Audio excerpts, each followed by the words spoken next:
Jaime Hernández, editor de La Jornada Sin Fronteras, en el gran periódico La Jornada, fundador y conductor de espacios en YouTube, en el canal que él ha ido construyendo con el apoyo de la audiencia de Sin Censura, que se llama No Apto para Cínicos. Le pido que se suscriba a su canal y orgullosamente miembro de esta familia que habla libre como el viento. Mi querido Jaime, ¿cómo estás? Muy buenas noches. Querido Vicente, ¿cómo estás? Aquí listo para lo que tú me digas. Pues, ¿cómo ves si hablamos de esto que es ya el infierno? El infierno de Ayotzinapa, el informe del GIEI, la credibilidad del gobierno del presidente Andrés Manuel López Obrador. Esto es importante. Salvo que tú tengas otra idea, el GIEI es muy cuidadoso, el grupo interdisciplinario de expertos independientes, de cuestionar o criticar al presidente Andrés Manuel López Obrador y sus esfuerzos. Eso que quede claro. Pero se va con todo contra el ejército y contra la fiscalía. Sí, efectivamente. Yo creo que una de las cosas, de los, digamos que los puntos que me llamó la atención de la intervención de este grupo de expertos es que todos y cada uno de ellos coincidieron en señalar en que si no hubiera sido por la voluntad política del presidente de México, mucha de la investigación que ellos estuvieron realizando no habría sido posible.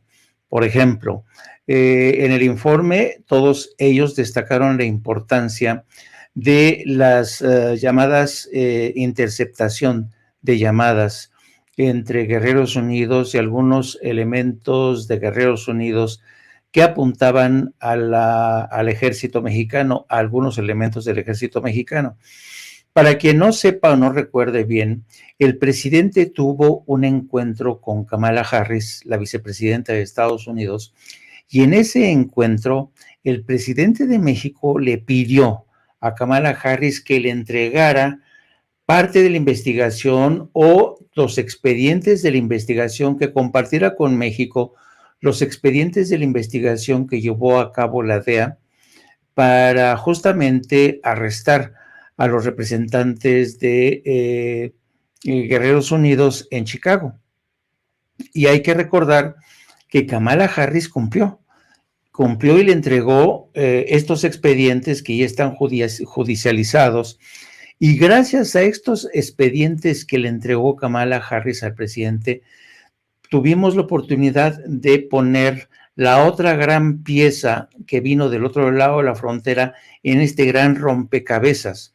La DEA, efectivamente, esta no es información nueva, esto ya se había dicho, pero es importante que el grupo de expertos hiciera suya esta investigación de la DEA, y es ahí donde se confirma la participación de Guerreros Unidos, cómo estaban vinculados con algunos elementos del ejército mexicano, pero insisto, todos ellos dijeron, si no hubiera sido al empeño del presidente de México, esta información, todos estos elementos, no habríamos tenido la oportunidad de verlos, de tenerlos con nosotros, ¿no? Y yo subrayo aquí una cosa.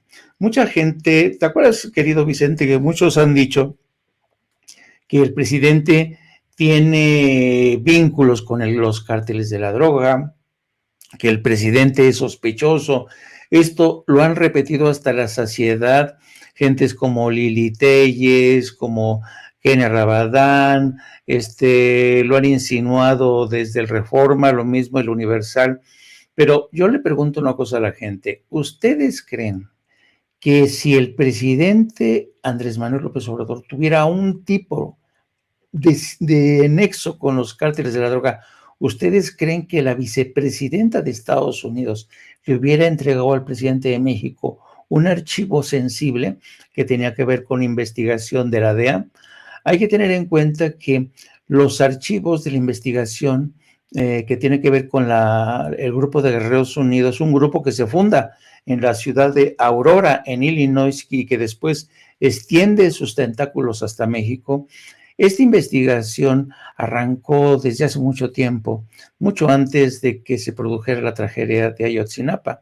Y con el tiempo, y una vez que se detiene a Pablo Vega, el cabecilla de Guerreros Unidos en Estados Unidos, Pablo Vega acuerda acuerda colaborar con las autoridades de Estados Unidos para aportar toda la información que ha sido compartida con México. Por cierto, Pablo Vega va a ser sentenciado el próximo mes de octubre, después de este acuerdo que alcanzó con el gobierno de Estados Unidos.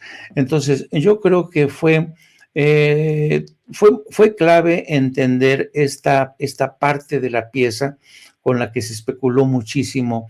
Y gracias a esta pieza fue posible que el gobierno de México dijera, no, es indudable, ha habido participación del ejército mexicano, cosa que se incorpora al informe presentado por Alejandro Encinas.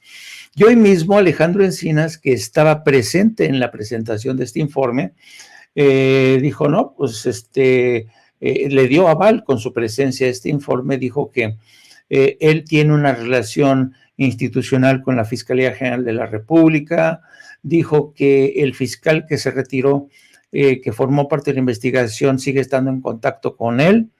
En fin, yo creo que, y además, si uno analiza la rueda de prensa de esta mañana del presidente, en la que abunda en todos y cada uno de los detalles, en la línea de tiempo en la que él decide que se dé a conocer el informe, revela cómo una vez que el informe cae en manos de la Fiscalía General de la República, empiezan los problemas, sobre todo de filtraciones, ¿no?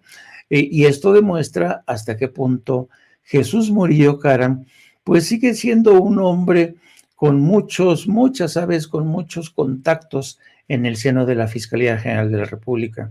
Yo señalaba esta mañana que una de las características de toda guerra, querido Vicente, es su opacidad. Es decir, las guerras casi siempre suelen ser opacas. Se tiende sobre ellas una neblina y a veces es muy complicado realmente entender todos los elementos de una guerra. Uno se pregunta quiénes están involucrados solamente los malandrines, o hay aliados o cómplices en el poder político, en el frente comercial.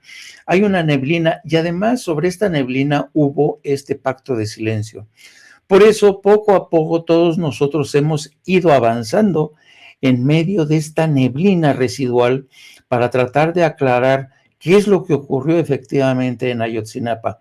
Poco a poco esa neblina se ha ido disipando, y yo creo que el presidente de México hace bien con exponer todo tipo de incidentes, incluido las broncas al interior de su gobierno, los encontronazos, los desacuerdos, porque yo solo creo que la luz y los taquígrafos son la mejor vacuna contra las especulaciones, contra la desinformación, y el presidente creo que ya se percató de ello. Él sabía que en cuanto saliera de su control el informe, el riesgo de las filtraciones iba a comenzar, el riesgo de las campañas de desinformación iba a arrancar, no solo para tratar de sembrar dudas en cuanto a la voluntad política del propio presidente, sino para tratar de sacar raja política a la participación del ejército, que es un hecho.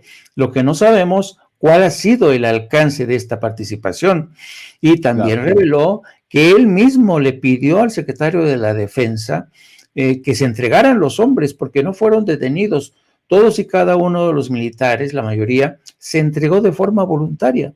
Así es que yo creo que lo que me queda en claro del informe del grupo de expertos es punto número 1, que ellos encontraron que todo cambió hasta que Andrés Manuel López Obrador llegó y les dio todas las facilidades, todo el apoyo para que esta investigación siguiera adelante. Y número 2, la confianza de Estados Unidos al gobierno de México, porque no fue sino hasta que Andrés Manuel López Obrador tomó el poder que Estados Unidos decide compartir con él esta información tan sensible.